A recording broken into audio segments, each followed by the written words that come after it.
Bismillahirrahmanirrahim. Assalamualaikum warahmatullahi wabarakatuh.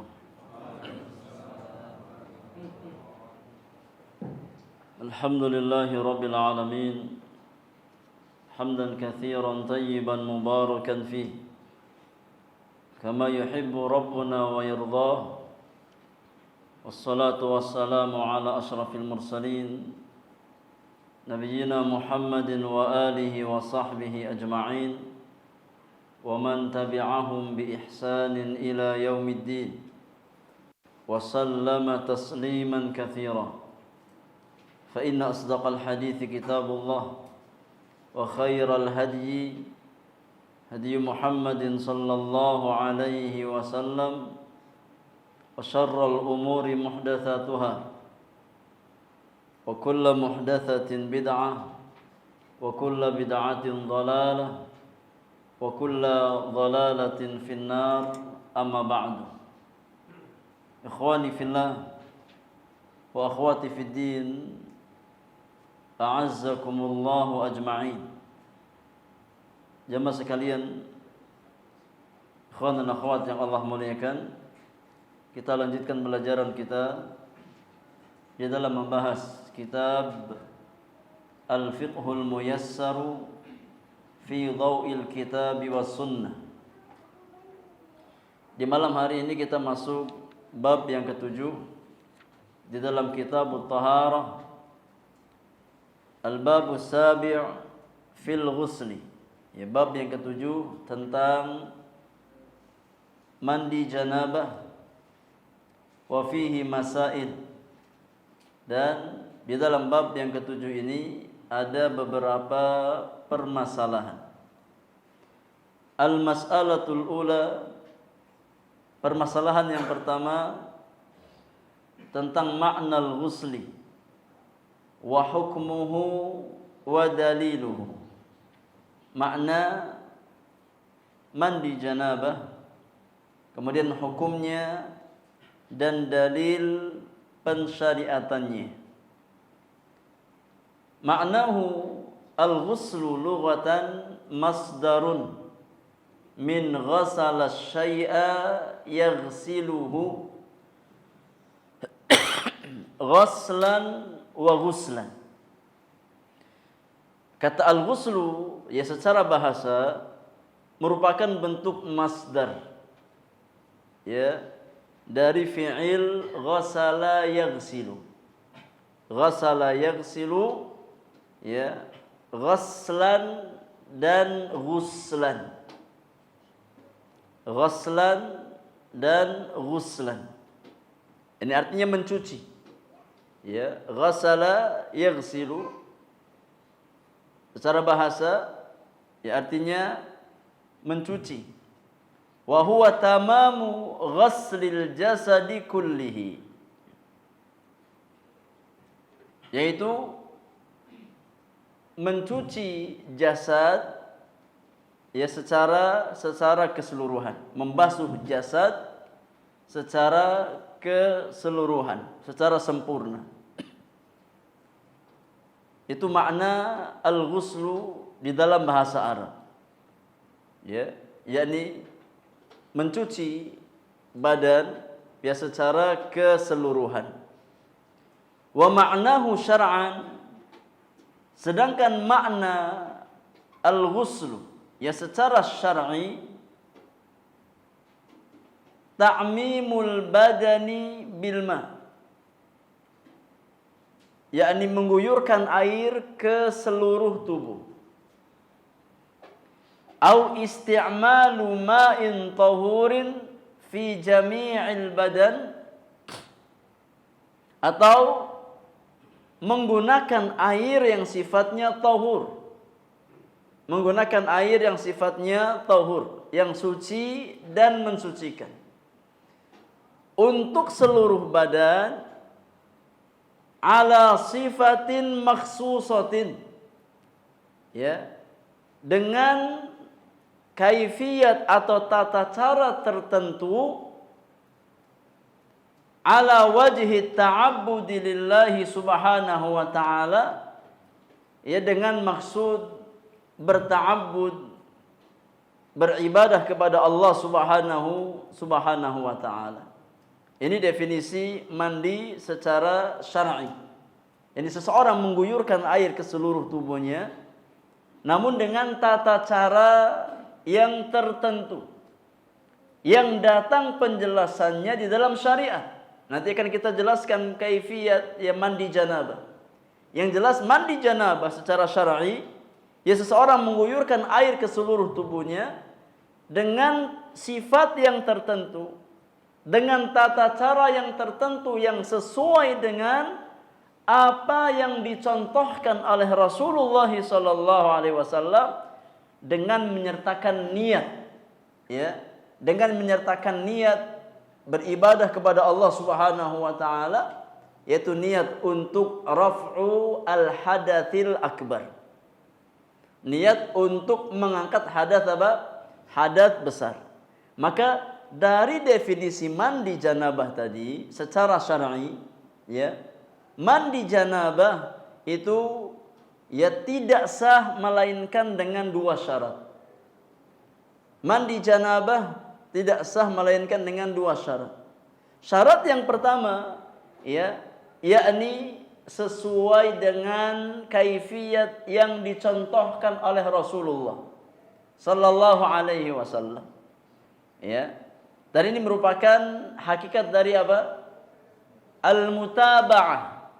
Hakikat dari ittiba'. Kemudian syarat yang kedua adalah menghadirkan niat. Ya. Tatkala kita mandi janabah maka hadirkan niat kita beribadah kepada Allah Subhanahu wa taala dalam rangka raf'ul hadatsil akbar. Ya, karena Allah yang memerintahkan kita untuk mengangkat hadas besar dengan cara mandi janabah. Nah, yang kedua, hukum mandi janabah. Kata penulis, wal ghuslu wajibun. Mandi janabah itu hukumnya wajib. Idza wujida sababun liwujubihi. Tatkala didapatkan sebab yang mewajibkan seseorang untuk mandi janabah. Nanti akan dijelaskan ya hal-hal yang mewajibkan seseorang untuk mandi janabah. Tapi secara umum mandi janabah hukumnya wajib. Ya, tatkala ada sebab yang mengharuskan mandi janabah. Liqaulihi ta'ala, berdasarkan firman Allah tabaraka wa ta'ala di dalam surat Al-Maidah ayat yang ke-6. Allah Subhanahu wa taala berfirman, wa in kuntum junuban fattahharu. Dan jika kamu junub maka mandilah. Fattahharu di sini maknanya faghtasilu. Ya, jika kamu dalam kondisi junub maka mandilah, mandi janabah. Ini di antara dalil yang menjelaskan bahwasannya mandi janabah tatkala ada sebabnya, hukumnya apa? Hukumnya wajib. Ya, hukumnya wajib atas seorang muslim dan muslimah yang dia mukallaf. Wal ahadits allati warada fiha kaifiyatul ghusli an adadin minas sahabati naqlan an Rasulillah sallallahu alaihi wasallam dalatun ala wujubihi. Demikian pula sejumlah hadis yang menjelaskan tentang kaifiyat, tata cara mandi, ya, yang dibawakan oleh beberapa sahabat Rasulullah sallallahu alaihi wasallam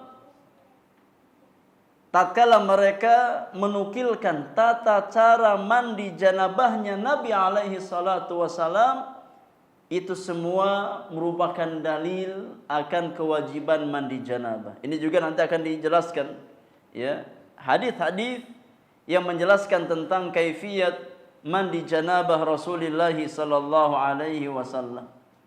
Ya. Di antara ini sahabat yang menukilkan tentang tata cara mandi janabahnya Nabi tentu orang-orang yang paling dekat dengan Nabi. Ya, yang tahu tentang keseharian Rasulullah sallallahu alaihi wasallam. Ya, secara khusus apa yang Nabi kerjakan di dalam rumah beliau. Siapa mereka? Istri-istri Rasulullah sallallahu alaihi wasallam. Ya, maka istri-istri Nabi, ya, mereka menukilkan ya tentang bagaimana kaifiyat mandi janabahnya Rasulullah sallallahu alaihi wasallam. Kata penulis, wasayati tarafun minha qariban insyaallah, dan akan datang ya sebagian dari hadis-hadis tersebut, ya, yakni setelah ini insyaallah taala. Jadi itu hukum mandi janabah. Hukumnya apa?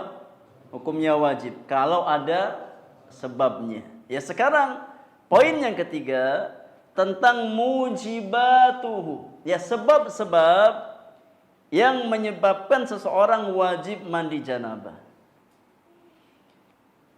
Wa yajibul ghuslu lil asbabil atiyati. Ya. Seseorang wajib mandi janabah dikarenakan sebab-sebab berikut. Yang pertama di antara sebab yang mewajibkan seseorang mandi janabah adalah khurujul maniyyi min makhrajihi. yakni tatkala seseorang mengeluarkan mani, ya, keluar air mani. Ya, tatkala seseorang keluar air mani, ya, dalam kondisi normal, ya, maka dia wajib untuk mandi janabah. Wa yushtaratu an yakuna dafqan biladzatin min dzakarin au untha. Dan disyaratkan, ya, air mani yang keluar itu menjadi sebab wajibnya mandi, ya, disyaratkan bahwasanya air mani tersebut, ya, keluar secara dafqan, terpancar. Karena di antara tabiat air mani, ya, air yang keluar dengan cara apa? Memancar. Nah, biladzatin disertai rasa, ya, nikmat, baik dari laki-laki ataupun perempuan. Yakni sebagian orang keluar air mani, ya, tapi bukan karena apa? Bukan karena faktor syahwat, tapi karena penyakit. Ya. Maka yang mewajibkan seseorang mandi janabah adalah keluarnya air mani, ya, yang sifatnya terpancar, kemudian disertai rasa lezat, rasa nikmat, baik dari laki-laki ataupun perempuan. Liqaulihi ta'ala, berdasarkan firman Allah Subhanahu wa ta'ala di dalam surat Al-Maidah ayat yang ke-6 tadi. Allah Subhanahu wa ta'ala berfirman, wa in kuntum junuban fattahharu. Tatkala kamu junub, ya, maka hendaknya kamu mandi. Ya, dan junub di sini di ayat tersebut terkait dengan apa, jemaah? Dengan yakni al-inzal, mengeluarkan air mani. Terkait dengan al-jima', ya, terkait dengan al-jima'. Maka tatkala seseorang mengeluarkan air mani, wajib baginya untuk mandi janabah. Wa liqaulihi sallallahu alaihi wasallam li aliyin. Dan juga berdasarkan hadis atau sabda Rasulullah sallallahu alaihi wasallam kepada sahabat Ali bin Abi Thalib. Ya. Ali bin Abi Thalib ini merupakan yakni ibnu am atau sepupu Rasulullah sallallahu alaihi wasallam. Ya, sepupunya Nabi sekaligus menantunya Rasulullah sallallahu alaihi wasallam. Ya, karena beliau menikah dengan putri Nabi Fatimah bintu Muhammad sallallahu alaihi wasallam. Ya, Nabi pernah berkata kepada Ali bin Abi Thalib radhiyallahu taala anhu wa ardhah, "Idza fadakhtal ma'a faghtasil." Wahai Ali, tatkala engkau memancarkan air, yang dimaksudkan dengan air di sini bukan sembarang air, tapi air apa? Air mani. Idza fadakhtal ma', yani idza fadakhtal maniyya tatkala engkau memancarkan air mani, maka engkau wajib mandi. Faghtasil. Ya. Maka engkau wajib untuk mandi. Nah, malam yakun naiman wa nahwuhu fala tushtaratul ladzah. Ya, selama seseorang tidak dalam kondisi tidur, maka keluarnya air mani disyariatkan ada rasa lezat, rasa nikmat. Ya, bukan air mani yang tiba-tiba keluar ya karena faktor sakit. Ya. Tapi mani yang memang keluar karena faktor syahwat dan biasanya ada rasa apa? Ada rasa nikmat. Ya, kecuali tatkala seseorang dalam kondisi tidur, maka air mani yang keluar dalam kondisi tidur tidak disyaratkan harus apa? Ada rasa kenikmatan. Ya, selama antum bangun tidur, antum dapatkan ada air mani, wajib mandi. Tapi kan saya nggak ngerasa mimpi, Ustaz. Saya nggak ngerasa apa nikmat. Ya. Mau ya antum ngerasa nikmat atau tidak selama tatkala seseorang mendapatkan bangun tidur ada air mani, ya, maka dia wajib mandi. Kenapa demikian? Kata penulis, li'annan naim qad la yahissu bihi. Karena orang yang tidur kadang-kadang dia nggak ngerasa. Ya. Kadang-kadang dia tidak merasa. Waliqaulihi sallallahu alaihi wasallam lamma su'ila. Dan juga berdasarkan sabda Nabi yang mulia alaihi salatu wassalam tatkala beliau ditanya, hal 'alal mar'ati ghuslun idza ihtalamat? Ya Rasulullah, kalau seandainya seorang wanita mimpi, ini mimpi berhubungan badan. Ya, tatkala seorang wanita mimpi berhubungan badan, apakah dia wajib mandi ya Rasulullah? Kata Nabi sallallahu alaihi wasallam, na'am. Idza ra'atil ma. Ia wajib mandi kalau dia melihat air. Ini ada bekas air maninya. Ya. Maka orang yang tidur patokannya adalah melihat air mani tatkala dia bangun. Ya. Tatkala seseorang bangun dari tidurnya, dia mendapatkan ada bekas air mani, ya, yang keluar tatkala dia tidur, maka wajib baginya untuk mandi janabah. Wa hadza kulluhu mujma'un alaihi. Dan ini semua perkara yang disepakati oleh para ulama. Jadi sebab yang pertama di antara sebab yang mewajibkan seseorang untuk mandi janabah, keluarnya air apa? Air mani.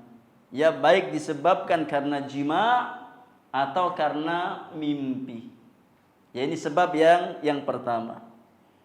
Sebab yang kedua, di antara sebab wajibnya mandi janabah adalah taghyibu hasyafati dzakar. Taghyib hasyafati dzakar kulliha au qadriha fil farj, yakni masuknya hasyafa itu artinya ujung, ya, pucuk, itu namanya hasyafa. Faham jamaah ya? Ya kan, nggak harus diceritakan lebih detail dari itu. Ya, yakni masuknya ujung zakar, ya, ya baik secara keseluruhan atau sebagian, ya pada kemaluan seorang wanita. Atau dengan bahasa lain, iltiqaul khitanaini, pertemuan dua khitan. Faham? Ya, sebatas pertemuan dua khitan, ya, dengan tanpa penghalang, ya, maka mewajibkan untuk mandi janabah meskipun enggak sampai keluar air mani. Ya. Meskipun enggak sampai keluar air mani. Wa illam yahsul inzalun bila haid. Ya, bertemunya dua khitan antara laki-laki dan perempuan, maka mewajibkan untuk mandi janabah meskipun tidak sampai keluar air mani. Ya. Meskipun tidak sampai keluar air mani. Ya, karena yang namanya jima itu enggak mengharuskan keluar. Ya, kadang sebagian orang nggak keluar sama sekali. Ya, maka yakni intinya tatkala seseorang sudah yakni mempertemukan dua khitan, maka sudah menjadi sebab wajibnya mandi janabah. Nah, liqaulihi sallallahu alaihi wasallam, berdasarkan hadis Rasulullah sallallahu alaihi wasallam dari jalan sahabat yang mulia Abu Musa al-Asy'ari radhiyallahu taala anhu wa ardhah, ya, dalam hadis Muslim. Rasulullah sallallahu alaihi wasallam bersabda, "Idza jalasa baina syu'abihal arba' wa massal khitanul khitana wajabal ghuslu." Ya, tatkala seorang laki-laki yakni duduk di antara 4 bagian, ya, tubuh seorang wanita, maksudnya kedua tangan dan kedua kaki, ya. Kemudian massal khitanul khitan, ya, khitan laki-laki menyentuh khitan seorang wanita, ya, wajabal ghuslu, maka sudah wajib mandi atas dirinya. Ya. Di dalam nas yang lengkap disebutkan, ya, bahwasanya hadis ini ada sebab, ya, yang menjadi sebab Ummul Mukminin Aisyah radhiyallahu anha membawakan hadis ini, ya, kepada sahabat Abu Sa'id Al-Khudri radhiyallahu taala anhu wa ardhah, ya. Hadis ini dibawakan oleh Al-Imam Muslim di dalam sahihnya, dan juga, ya, dibawakan oleh Al-Imam Al-Bukhari di dalam sahihnya. Nas yang lengkap dari hadis di atas, an Abi Musa qala, dari sahabat Abu Musa, beliau berkata, ikhtalafa fi dzalika rahtun minal muhajirin wal ansar. Ya, suatu hari ada khilaf, ada perbedaan pendapat di antara orang-orang muhajirin dan ansar. Ya, ternyata yang namanya khilaf itu enggak hanya ada di zaman sekarang. Ya, di zaman muhajirin dan ansar sudah ada apa? Sudah ada khilaf. Ya, bedanya kata para ulama, khilaf yang terjadi pada zaman sahabat, ya, itu sebatas pada masalah-masalah ilmiah, ya, namun tidak menjadikan hati mereka berselisih. Meskipun dalam masalah-masalah ilmiah mereka berselisih, tapi hati mereka tetap bersatu. Ya, ini khilafnya para sahabat. Mereka tetap menjaga ukhuwah imaniyah, ukhuwah islamiyah di antara mereka. Meskipun dalam sebagian masalah-masalah ilmiah mereka ada perbedaan pendapat. Ya, namun tidak sampai masuk ke dalam hati-hati mereka sehingga mereka berselisih. Kata Abu Sa'id Al-Khudri, ada khilaf di antara kaum muhajirin dan ansar. Ya, ini tentang masalah, ya, yang kita bahas ini. Ya, apakah sebatas bertemu 2 khitan itu mewajibkan mandi atau harus keluar? Ada khilaf, ya, di antara muhajirin dan ansar. Faqala al-ansariyun la yajibul ghuslu illa minad dafqi aw minal ma. Ya, orang-orang ansar berpendapat seseorang tidak wajib mandi, ya, kecuali tatkala sudah mengeluarkan air mani. Ya, kalau sebatas berhubungan tapi nggak sampai keluar air mani, maka tidak wajib mandi. Ini pendapatnya siapa? Pendapatnya kaum ansar. Ya. Wa qala al-muhajirun, sedangkan orang-orang muhajirin mereka berpendapat, bal idza khalafa faqad wajabal ghuslu. Ya. Orang-orang muhajirin mengatakan tidak. Ya, sebatas seorang suami sudah mencampuri istrinya, meskipun nggak sampai keluar mani, maka sudah wajib mandi. Ya, meskipun nggak sampai keluar air mani. Ini pendapatnya siapa? Pendapatnya orang-orang muhajirin. Maka ada khilaf di antara mereka. Ya. Kemudian qala Abu Musa Al-Asy'ari berkata, fa ana asfikum min dzalik. Ya, biar aku yang mencari solusi untuk kalian. Ya, kira-kira mana yang lebih tepat, pendapat Ansar atau pendapat Muhajirin? Ya, aku yang akan berusaha mencari solusi. Aku coba tanya, ya, kepada orang yang tahu tentang masalah ini, ya, di antara istri-istri Rasulullah sallallahu alaihi wasallam. Kata Abu Sa'id, faqumtu fasta'dzantu ala Aisyah. Maka aku pun bangkit, aku minta izin kepada Aisyah radhiyallahu anha, ya, untuk bertanya kepada beliau. Ini di antara adab para sahabat sebelum menemui ya istri-istri Rasulullah sallallahu alaihi wasallam, minta izin terlebih dahulu. Fa udzinali, maka diizinkan kepadaku untuk bertanya kepada Aisyah radhiyallahu taala anha wa ardhaha. Faqultu laha, maka aku berkata kepada Aisyah, ya ummah, atau ya ummal mukminin, wahai ibunda kaum mukminin, ya, inni uridu an as'alaki an syai'in wa inni astahyik. Wahai ibunda, ya, aku ingin bertanya tentang satu permasalahan, tapi sebenarnya saya malu mau bertanya sama engkau. Ya, karena masalahnya masalah yang sensitif. Ya, aku ingin tanya tapi sebenarnya aku ada rasa malu untuk bertanya kepada engkau. Ya. Faqalat, maka Aisyah berkata kepada Abu Sa'id Al-Khudri, la tastahyi, wahai Abu Sa'id, enggak usah malu, enggak usah sungkan. La tastahyi an tas'alni atau an tas'alani amma kunta sa'ilan anhu ummak allati waladatka. Wahai Abu Sa'id, kamu enggak usah malu untuk bertanya kepadaku. Ya. Bertanya tentang sesuatu sebagaimana engkau bertanya kepada ibumu yang telah melahirkan engkau. Ya. Kalau ada hal yang perlu ditanyakan, maka tanyakan. Sebagaimana engkau bertanya langsung kepada ibu yang telah melahirkan dirimu. Fa innama ana ummuki. Kata Aisyah, aku ini ibumu. Ya, aku ini adalah ibumu. Karena istri-istri Nabi adalah ibunda bagi orang-orang beriman.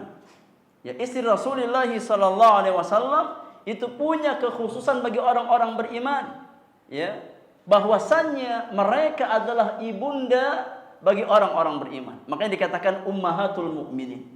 Ya, ibunya kaum mukminin. Qultu, kata Abu Sa'id, fama yujib al-ghusla. Wahai ibunda, apa yang mewajibkan seseorang untuk mandi? Apakah sebatas berhubungan, ya bercampur suami istri, atau harus keluar air mani yang mewajibkan seseorang itu mandi? Qalat, maka Aisyah berkata, alal khabiri saqatta. Ya, engkau datang ya di hadapan orang yang tepat untuk bertanya. Ya, artinya memang tepat engkau datang kepada Aisyah. Karena Aisyah tahu tentang perkara ini, ya, dari hadis Rasulullah sallallahu alaihi wasallam.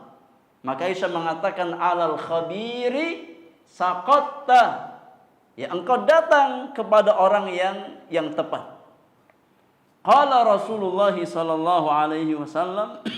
Kemudian Aisyah membawakan hadis Nabi sallallahu alaihi wasallam bersabda, idza jalasa baina syu'abihal arba' wa massal khitanul khitana faqad wajabal ghuslu. Kata Nabi yang mulia, tatkala seorang laki-laki duduk di antara 4 bagian tubuh seorang wanita, ya kedua tangannya, kedua kakinya, ini kinayah untuk jima.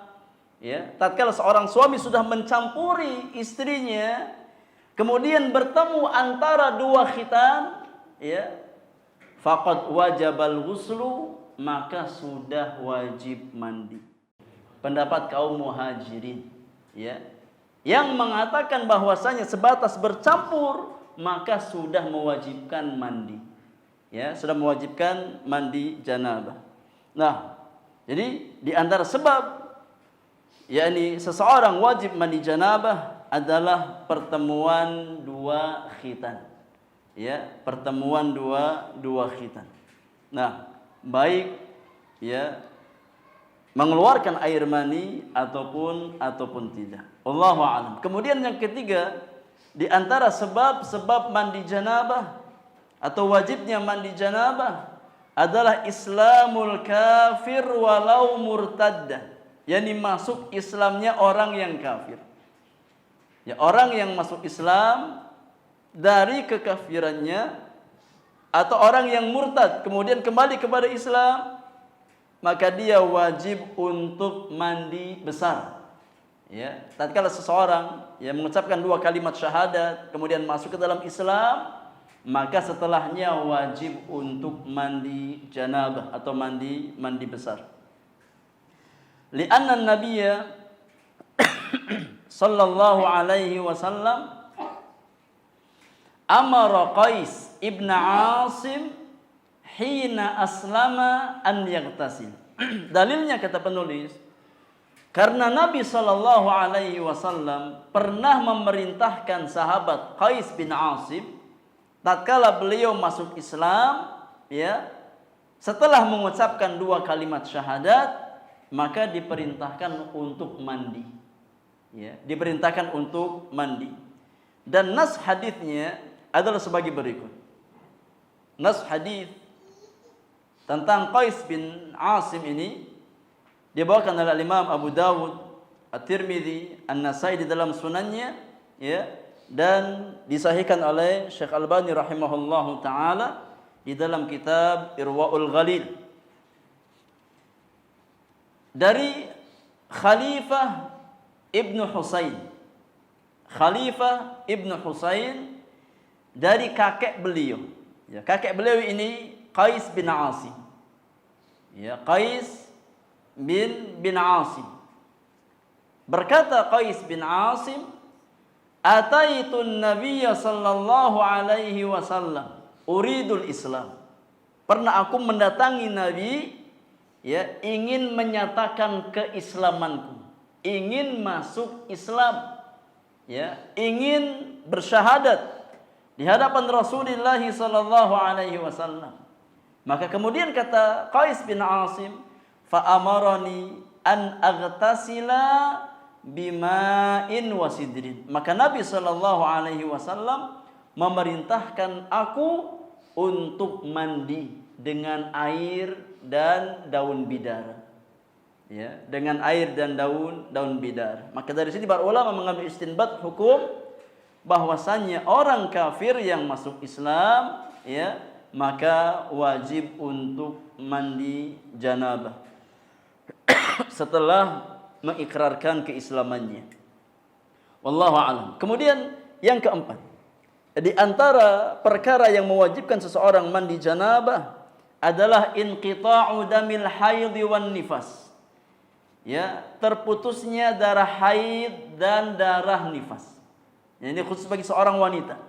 Wanita yang haid, yang selesai dari masa haidnya, atau wanita yang nifas dan suci dari nifasnya, ya, maka wajib untuk mandi janabah untuk mengangkat hadas besar yang ada pada dirinya. Karena di antara sebab hadas akbar itu haid dan nifas. Ya, haid dan nifas. Maka tatkala seorang wanita sudah terhenti dari darah haidnya, ya, atau darah nifasnya, wajib untuk mandi janabah. Ya. Li hadithi Aisyah radhiyallahu anha. Berdasarkan hadis Ummul Mukminin Aisyah radhiyallahu anha, anna Nabiy sallallahu alaihi wasallam qala, bahwasanya Nabi yang mulia pernah bersabda kepada sahabiyah Fatimah binti Abi Hubaish. Ya, kepada Fatimah binti Abi Hubaish.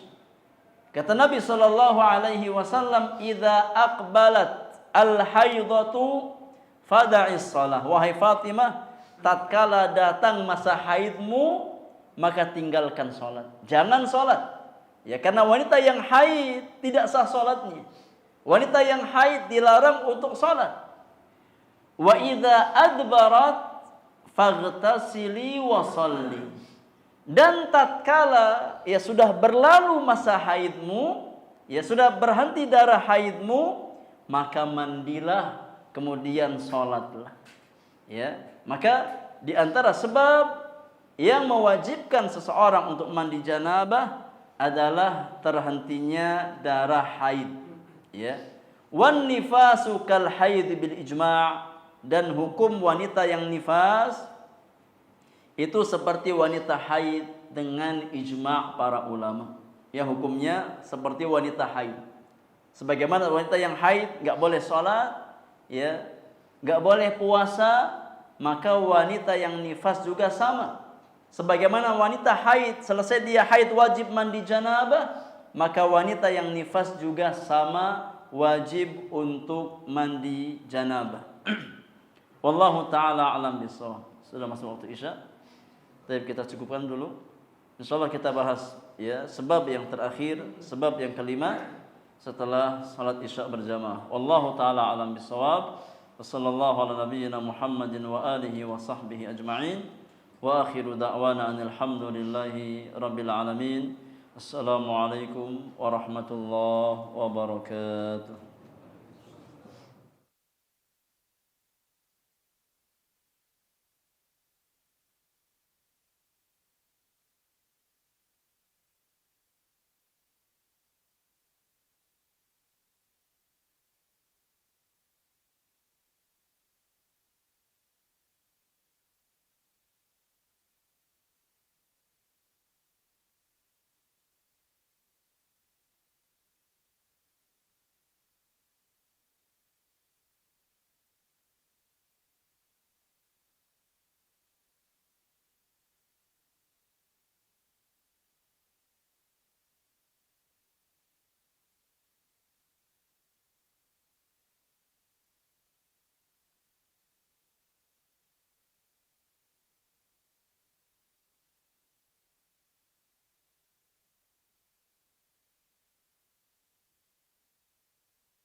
Rasulullah sallallahu alaihi wasallam tatkala Zainab meninggal dunia, maka Nabi sallallahu alaihi wasallam berpesan kepada kaum wanita, para sahabiyat yang memandikan atau yang mengurusi jenazah Zainab untuk memandikan jenazah Zainab. Kata Nabi yang mulia, ighsilnaha, mandikan dia. Ya, mandikan Zainab. Nas hadis secara lengkap ya tentang masalah ini adalah hadis yang datang dari jalan Ummu Atiyah Al-Ansariyah radhiyallahu taala anha. Ummu Atiyah pernah berkata, dakhala alaina Rasulullah sallallahu alaihi wasallam hina tuwfiyat ibnatuhu. Ya, pernah suatu saat Nabi sallallahu alaihi wasallam menemui kami, ya para sahabiat, di hari ya kematian putri beliau Zainab. Faqala, maka Nabi sallallahu alaihi wasallam berpesan kepada kami, ighsilnaha thalathan au khamsan au akthar min dzalika in ra'aitunna dzalik. Kata Nabi yang mulia, mandikan putriku ya sebanyak 3 kali atau 5 kali atau mungkin lebih kalau memang diperlukan. Ya, mandikan jenazah putriku sebanyak 3 kali atau 5 kali atau lebih kalau memang ya kalian memandangnya perlu. Bima'in wasidrin, dengan air dan daun bidara. Waj'alna fil akhirati kafuran au syai'an min kafur, dan jadikan ya pada bilasan yang terakhir ya dengan menggunakan air yang dicampur kapur barus. Ya, jadikan itu sebagai bilasan yang terakhir ya tatkala kalian memandikan jenazah putriku.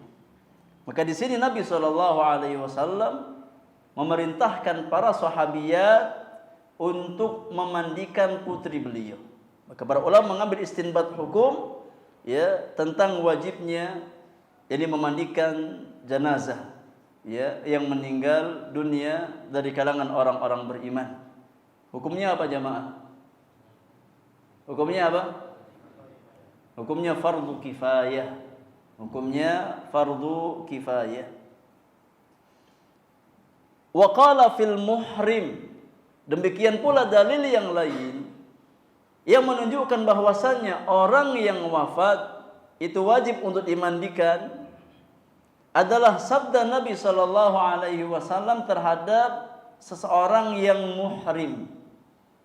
Ya. Yang wafat dalam kondisi berihram. Ya, tatkala berihram bersama Nabi sallallahu alaihi wasallam kemudian dia meninggal dunia dalam kondisi ya muhrim. Maka Nabi sallallahu alaihi wasallam berpesan kepada sahabat-sahabat beliau, "Ighsiluhu bima'in wa sidrin." Mandikan dia dengan air dan daun bidar. Nas hadis yang lengkapnya adalah sebagai berikut. Dari sahabat yang mulia Abdullah bin Abbas radhiyallahu taala anhuma. Ibnu Abbas menuturkan, "Bainama rajulun waqifun bi Arafah." Tatkala ada seorang laki-laki yang sedang wukuf di Arafah, melaksanakan haji bersama Nabi sallallahu alaihi wasallam yang kita kenal dengan nama Hajjatul Wada', haji perpisahan. Ya, haji perpisahan. Di tahun ke-10 Hijriah. Di tahun ke-10 Hijriah. Jadi di akhir-akhir masa kehidupan Rasulullah sallallahu alaihi wasallam ada seorang laki-laki yang sedang wukuf di Arafah. Ya. Idh waqa'a an rahilatihi. Ya, laki-laki tersebut wukuf dalam kondisi naik hewan tunggangan. Ya, naik onta. Dia wukuf ya dalam kondisi yakni di atas ontanya. Idh waqa'a an rahilatihi. Maka ya secara tidak sengaja dia terjatuh dari hewan tersebut yang dia naiki. Fawaqasathu au qala fa'auqasathu. Kemudian tatkala dia terjatuh ya yakni dia terinjak oleh hewannya tersebut sehingga menyebabkan lehernya putus. Ya karena keinjak sama unta. Ya, akhirnya dia meninggal dalam kondisi yang sedang wukuf di Arafah. Kemudian Rasulullah sallallahu alaihi wasallam bersabda kepada sahabat-sahabat beliau yang hadir pada waktu itu, kata Nabi yang mulia, "Ighsiluhu bima'in wa sidrin." Ya, yakni mandikan dia dengan menggunakan air dan daun bidar. Wa kaffinuhu fi thawbaini, dan kafankan dia dengan menggunakan 2 kain ihram yang dia kenakan. Ya, cukup 2 kain ihram tersebut sebagai kain kafan bagi laki-laki tersebut. Wala tuhannituhu, dan jangan kalian beri wewangian. Kan dia dalam kondisi apa? Dalam kondisi ihram. Dan di antara mahdzuratul ihram, di antara larangan orang yang berihram adalah menggunakan wewangian. Ya, setelah dia berihram. Maka Nabi melarang para sahabat untuk memberikan wewangian pada jenazah laki-laki tersebut. Wala tukhammiru ra'sahu, dan jangan kalian tutup kepalanya, biarkan dalam kondisi terbuka. Ya, biarkan dalam kondisi terbuka. Fa innahu yub'atsu yaumal qiyamati mulabbiyan. Sesungguhnya dia nanti di hari kiamat akan dibangkitkan oleh Allah dalam kondisi bertalbiyah. Subhanallah. Ya. Yani tatkala bangkit di hari kiamat dalam kondisi ibadah kepada Allah Subhanahu wa taala, ya, bertalbiyah di atas kalimat-kalimat tauhid, labbaik Allahumma labbaik, labbaik la syarika lak labbaik, innal hamda wan ni'mata laka wal mulk la syarika lak. Ya, orang yang wafat tatkala dia muhrim, ya, sedang berihram, maka akan dibangkitkan di hari kiamat dalam kondisi melantunkan ya kalimat-kalimat talbiyah. Ya, maka ini di antara perkara yang menyebabkan seseorang untuk mandi janabah. Wa dzalika ta'abbudan li'annahu law kana an hadatsin lam yartafi' ma'a baqa'i sababihi. Yakni memandikan jenazah itu dalam rangka ta'abbud, ya, bukan untuk raf'ul hadath. Ya, beda dengan poin-poin sebelumnya. Ya. Beda dengan poin-poin yang sebelumnya. Ya. Karena datang perintahnya dari Nabi sallallahu alaihi wasallam, maka sebab yang kelima ini ya terkait dengan ta'abbudiyah, ya, karena datang dalil dari Nabi sallallahu alaihi wasallam, ya, bukan terkait dengan hadas tertentu. Nah, karena seseorang yang meninggal dunia selesai, enggak ada lagi hadas. Ya, enggak ada lagi apa? Ini kewajiban untuk raful hadas. Ya, tapi kenapa wajib dimandikan? Perkara ta'abbudiyah. Karena datang perintahnya dari Allah dan Rasulnya sallallahu alaihi wasallam. Wallahu a'lam. Ini 5 poin jamaah yang Allah muliakan yang mewajibkan seseorang untuk mandi janabah, ya, untuk yakni mandi besar. Yang pertama apa? Keluarnya air mani, ya, keluarnya air mani, ya, baik disebabkan oleh jima' ataupun oleh mimpi. Yang kedua, pertemuan dua khitan, ya, baik mengeluarkan atau tidak mengeluarkan. Ya, selama sudah bertemu 2 khitan, maka sudah wajib untuk mandi janabah. Yang ketiga, masuk Islamnya orang yang kafir, ya, maka wajib baginya untuk mandi besar. Yang keempat, terhentinya darah haid atau nifas. Ya, ini khusus bagi seorang wanita, ya, yang sudah terhenti dari darah haid dan nifasnya, maka wajib baginya untuk mandi janabah. Yang terakhir adalah kematian. Ya, tatkala seseorang mati, maka di antara kewajiban, ya, kaum muslimin yang lain adalah memandikan jenazahnya, dan hukumnya fardu kifayah. Hukumnya fardu kifayah. Wallahu a'lam. Taib, al-mas'alah tsaniyah, masalah yang kedua tentang sifat mandi besar atau tata cara mandi besar. Insyaallah kita bahas di pertemuan yang akan datang.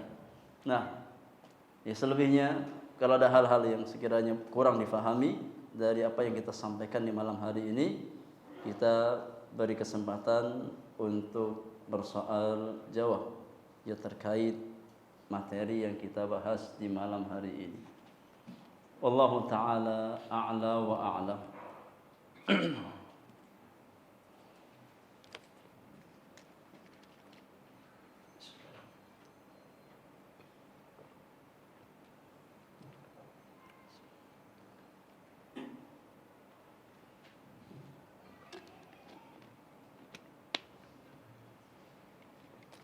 Ada pertanyaan jemaah? Fadhil.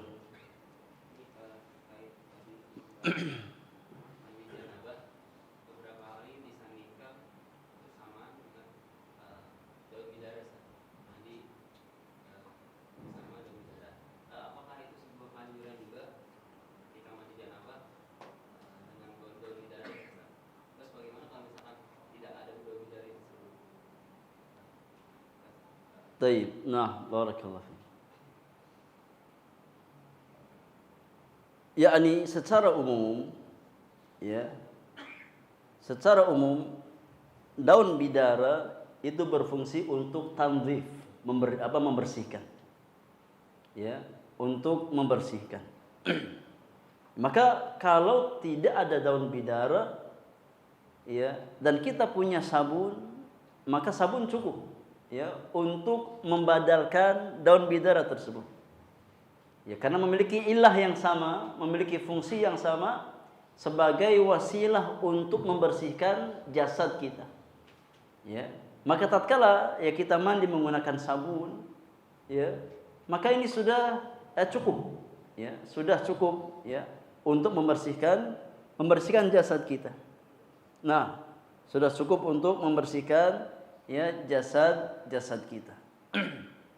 Dan itu pun bukan satu keharusan. Ya, kalaupun tidak ada maka enggak, ya cukup dengan menggunakan air maka sudah sah. Ya karena inti mandi tadi adalah ta'mimu, yakni al-badan bil ma. Ya, ini menguyurkan air ke seluruh tubuh.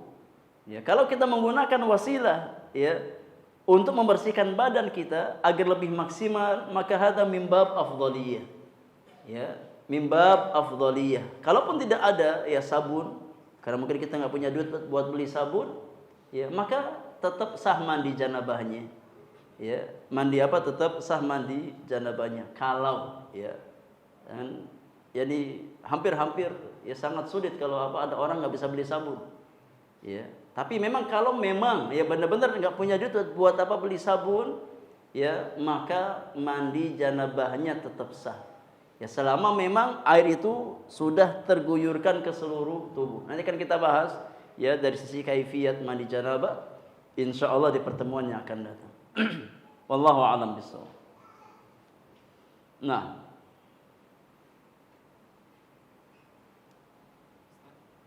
fadhil. Kalau tadi kan biasanya kita mandi dulu pakai sabun, terus berhubungan. Nah terus mandi keduanya itu nggak pakai sabun lagi Ustaz, diguyur-guyur aja itu nggak apa-apa ya Ustaz? Iya, jangankan mandi yang kedua. Ya, tadi kita jelaskan hatta mandi yang pertama antum nggak pakai sabun, sah apa tidak mandinya? Sah. Ya. Ini beliau bertanya, ya kalau beliau mengulang lagi. Ya, padahal ini pembahasannya ada di pekan depan, apa di pertemuan akan datang insyaallah. Ya. Ya, tapi beliau nggak sabar. Ya. Jadi ada hukumnya tersendiri. Ya. Ini kalau seseorang dia sudah, ya, ini kemudian mengulang lagi, mandi lagi. Apakah mandi yang kedua juga harus pakai sabun? Jawabannya jangankan mandi yang kedua, yang pertama nggak pakai sabun sah mandinya. Ya, tapi kalau kita ya ingin ya yakni apa memaksimalkan kebersihan, ya maka pakai sabun itu yang lebih utama. Ya, tapi kalaupun nggak pakai sabun, ya maka tidak mengurangi keabsahan antum mandi. Ya karena syarat sahnya mandi janabah itu mengguyurkan air ke seluruh tubuh dari ujung rambut sampai ujung kaki. Tidak disyaratkan harus pakai sabun. Ya. Tidak disyaratkan harus apa? Pakai sabun. Ya. Maka tatkala seseorang mandi janabah tanpa menggunakan sabun, ya tidak mengurangi keabsahan mandi janabahnya. Nah, paham ya? Jadi hatta mandi yang pertama, ya, mau mandi yang kedua, mandi yang ketiga, ya hukumnya sama. Ya, kalau mungkin ya sampai 3 kali. Iya. Wallahu a'lam. Sekalipun sabun ada gitu Ustaz. Hatta antum jualan sabun. Iya. Enggak cuma ada antum di toko penuh sabun. Ya antum punya gudang sabun. Ya, tapi bakhil enggak mau pakai sabun. Pengennya dapat fulus dijual, tapi sendirinya mandi enggak pernah pakai sabun. Ya tetap sah mandinya.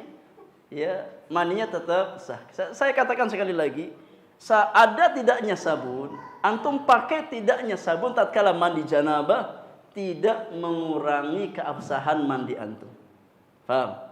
Ya, tapi kalau kita ingin ya yakni membersihkan tubuh lebih maksimal, kemudian ya agar kita menjaga aroma badan kita, maka kalau ada sabun, ya kenapa nggak dipakai sabunnya?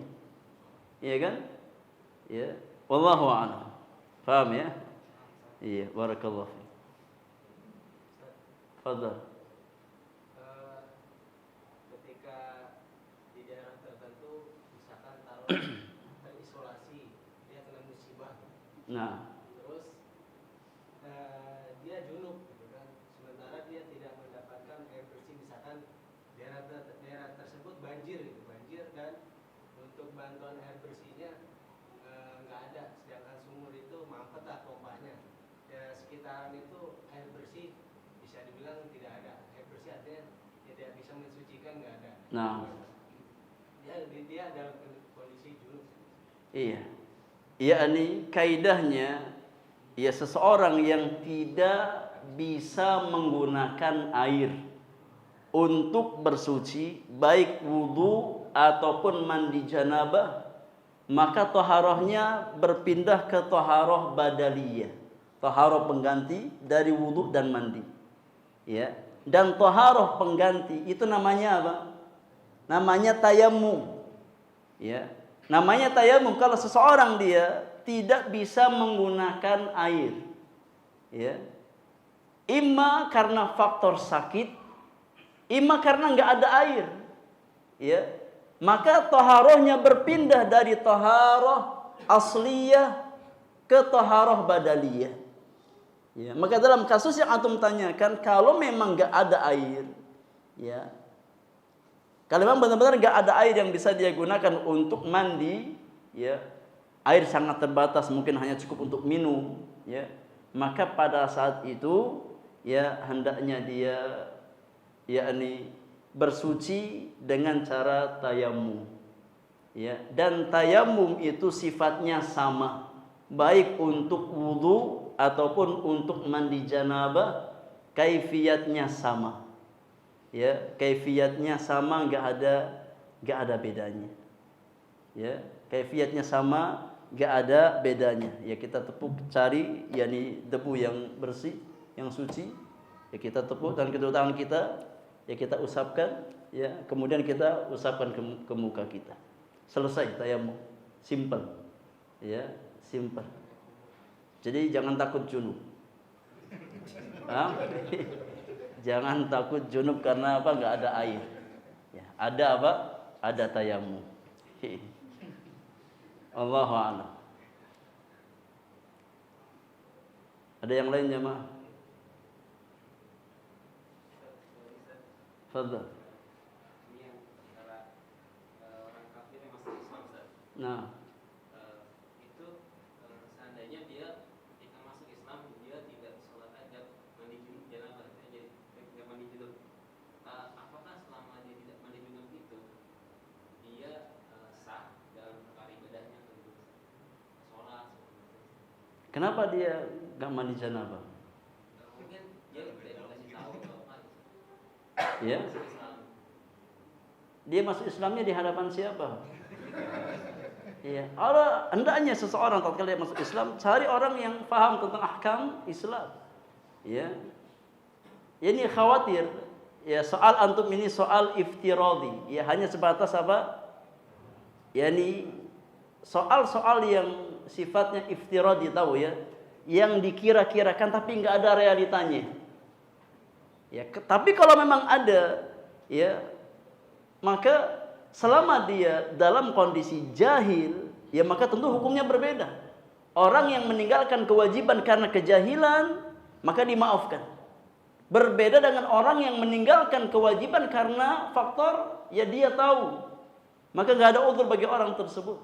Ya, maka tatkala seseorang dia meninggalkan, ya, mandi wajib tatkala dia masuk Islam karena nggak ada yang mengabarkan dia, ya, kemudian dia sholat, dia, maka semuanya sah, ibadahnya sah. Ibadahnya sah. Kalau memang dia yakni meninggalkan mandi tersebut karena ketidaktahuan. Ya, tidak ada orang yang memberikan, ya, ilmu kepada dia. Tapi setelah dia tahu, maka hendaknya dia mandi. Hendaknya apa? Dia mandi. Kalau memang real itu ada. Ya, kalau memang itu apa? Real ada, maka hukumnya seperti itu. Nah, wallahu taala alam, karena hukumnya berbeda antara orang yang meninggalkan kewajiban karena kejahilan, ketidaktahuan, maka ma'fuun anhu, dimaafkan oleh Allah Subhanahu wa taala, ya, sedangkan orang yang meninggalkan kewajiban karena dia tahu, ya, tapi dia malas mengerjakan, maka, ya, dia berdosa. Dia berdosa. Wallahu taala alam bissawab. Ada yang lain jemaah? Terakhir, fadhal. Kalau ada suami istri berinteraksi, bercinta itu saja, terus tapi tidak bertemu dua orang kelamin, tapi di antara salah satunya itu keluar air mani, itu mesti mandi dua-duanya atau salah satu? Iya, berarti masuk poin yang pertama, khurujul mani. Iya, meskipun apa, yani tidak, yani bersentuhan dua kelamin, ya, selama sudah keluar air mani, maka sudah cukup untuk mewajibkan dia mandi. Iya. Jadi fahami, ya, keluarnya air mani itu mewajibkan seseorang untuk mandi janabah. Ya, selama tadi kita katakan keluarnya dalam kondisi normal, ya, dan yakni memiliki sifat-sifat yang kita sebutkan, bukan karena faktor penyakit. tapi memang normal dia keluar karena syahwatnya, ya, baik dengan cara bercumbu atau yang lainnya, maka sudah mewajibkan seseorang untuk mandi janabah.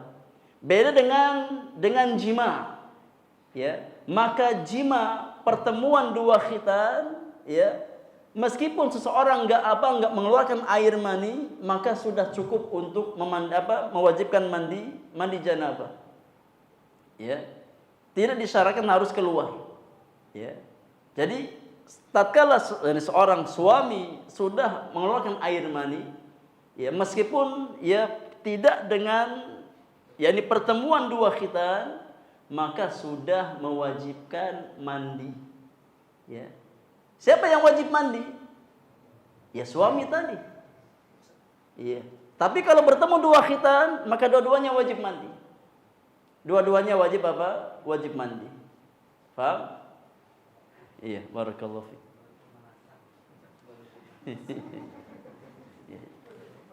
Jangan buka rahasia, Pak.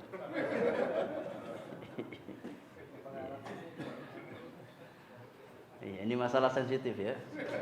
Tapi ilmu, ya. Enggak ada yang malu dalam masalah ilmu. Para sahabat mereka berani bertanya kepada Nabi. Ya dalam masalah ilmu. Ya, karena di antara hal yang menghalangi seseorang untuk dapat ilmu adalah rasa malu yang bukan pada tempatnya. Ya, rasa malu yang bukan pada tempat. Selama ini bagian dari perkara-perkara ilmiah, maka yang enggak ada rasa malu.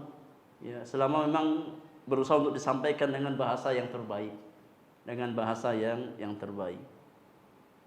Wallahu a'lam. Taib, insyaallah kita lanjutkan di pertemuan yang akan datang. Kalau materinya kayak gini, melek bapak-bapak ini. Enggak ada yang ngantuk. Iya. Kayaknya sampai jam 9 juga kuat kayaknya. Iya. Taib, insyaallah kita lanjutkan tentang kaifiyat mandi janabah di pertemuan yang akan datang.